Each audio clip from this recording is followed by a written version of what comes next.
Wow, this is actually going to be kind of refreshing, you guys. I got a figure here, and it's not weird, it's not cheap, I'm not worried about it breaking, it is absolutely of the size class you are charged for, and not just lying to you saying it's a Voyager when it's actually a deluxe with more than average accessories. I just get to review a figure on its own merits without any excess bullshit built up around it. I'm just reviewing it on the thing that it is. Why is this not normal anymore? Studio Series 86 Scourge. I got no complaints about how this looks. It is dead on accurate. No wonky proportions, the kibble is all well integrated, no horrible paint mishaps, a wonderfully characterful head sculpt. I don't know if I should call this guy Robo Satan or Robo Dracula, but he's definitely rocking that Robo Big Evil energy. If I have any complaints, it's that these side flaps sit further away than I'd like. I do have one minor question though. Why's this hand open? I guess maybe it's to do the whole "we belong to him" scene. Just gotta wait on Galvatron for that, I suppose. He's got a nice box. No one cares. Cool insert too. Still no one cares. Boy, this might be a short one, because here's where I list all the figure's visual problems and quirks, and this doesn't really have any. I suppose you can give him a bigger hat. His back kibble looks really good for kibble. Took me a while to figure out how to transform that correctly. The backs of his thighs look like butt plugs. Oh, okay, this is something. He's got siege ports, and interestingly enough, they are painted on the insides of the holes. I kinda hate him, because with the shape and the detailing, plus the red inside, they remind me of open sores. He comes with a gun and a blast effect. I really don't like the blast effect though. It's too defined, too unique. It's not useful in nearly any situations. It's clearly shooting out, so you can't use it as a getting hit effect. It looks like the special beam cannon, so you can't use this on most guns or in most scenarios. I guess his pompadour is supposed to face this way in robot mode, but I think that looks stupid, so I just leave it facing the other way around in both modes. From the knee down, his legs are kind of on the crappy side. Basically, they are really hollow, and I'd say that his kneecaps are strangely off model. His heels suck. He is not as back heavy as you'd think, but these heels are not up to snuff even still. They will fail you repeatedly, and they will fail you often. I also don't like the way his toes completely pancake out. Anyways, yeah, aside from all that, I really like the look of this. From the popped collar to the cape to the fabulous fingernails, everything here is on point, and its only real drawbacks are those screws in the points of his wings. Posing here is a strange dichotomy. Head has a good bit of range and a strong amount of expressiveness, but he can't look up, which is something you really need on a flyer. But you can cheat it if you untransform him a bit, and are willing to let it look horrible. Shoulders have more than normal range, but elbows only bend to 90, and where they're situated, I feel like they should have been capable of more. His hands rotate if you have a crowbar. Thighs are very tough themselves, but they are a little more agreeable, probably because of the size of the part that you can grip them by, and the left one really likes to pop off. Once again, we have the multi-tiered mushroom pegs. Because of the weird shape of his thighs, he can't kick forward all the way. Is it just me, or do these look like the heads of two crusaders if you stretched the shit out of them like they were a Stretch Armstrong? Knees pull maybe slightly over a 90, but it's hard to tell with the shape of everything around there. Hold on. Yeah, that's a bit over a 90.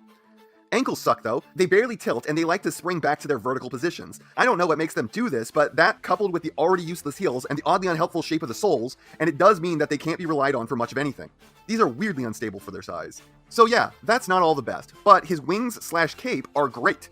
Very expressive, there's like 4 hinges they're on, so they can get out of the way. They aren't a problem in anything you're trying to do. You can have them close, far, back, small, tons of options here. I've not seen anyone do this, but you can totally drape him in his cape like he's Master Gundam. G Gundam, best Gundam, fight me. And holy shit, I never thought about this, but my logo looks like the Master Gundam's head. Transformation.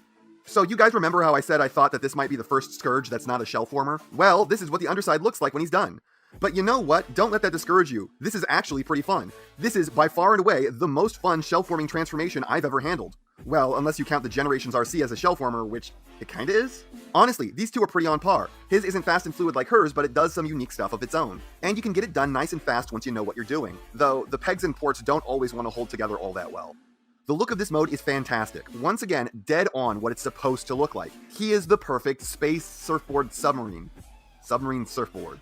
He's a weird space thing, and that's exactly what he should be. The Decepticon badge is wonderfully clean, and this top surface here is all painted, and it's amazingly color matched. You can barely tell the difference between it and the plastic. I love the extra bit of detailing right here. I don't like to let this sit on the faces of the wings. I feel like they'll probably scuff like this, so I either extend the wings and the toes for a kind of landing gear, or I full on put his feet into robot mode and have him standing on them like he's ready for launch. You can use the siege ports on the soles of his feet for rocket blast effects. That way he can look like he's being propelled through the dark of space. His real problems in this mode are the back doesn't like to hold together just right, and the engine pylons like to bend with no effort. And they can use some fill-in pieces right there, but it's not apparent from all angles, so at least that's nice. You can peg the blast effects onto all 3 of these tips. You can also do that stupid thing that he used to do from time to time, but it looks even worse now because there's this big frame around his head, and there's this thing in front of it. But it's fun, and it incorporates the head into the transformation, so I'm not going to complain about it. This is a fantastic figure. Everything is what it should be on him. He looks fantastic, perfectly correct in both his modes. There's not an angle of his robot mode that looks wrong, and in vehicle mode, he looks great from most directions, but from the underside, you can tell that something's up. His transformation is fun, he poses decently, and he's big. Big like he should be. Big like Voyagers used to be. He's like as big as my cell phone. He puts the Titan's Return figure to shame. Does anyone else want to call that line Titan Returns or Titan's Returns? He looks great, feels great, and you know what? Even though I wish he posed better. Even if I wish it was a little bit less of a shelf warmer. Even though I feel like I should expect more, honestly, this time, it's true. This is a micro masterpiece. Oh, it hurts so bad! And that's not half of what I have to say, but it's enough of what I have to say. And if you enjoyed this video, then please like, comment, and subscribe. And if you'd like to take it a step further, then please share this video with any friend you think may be interested. I hope you all enjoyed listening to me waste your time.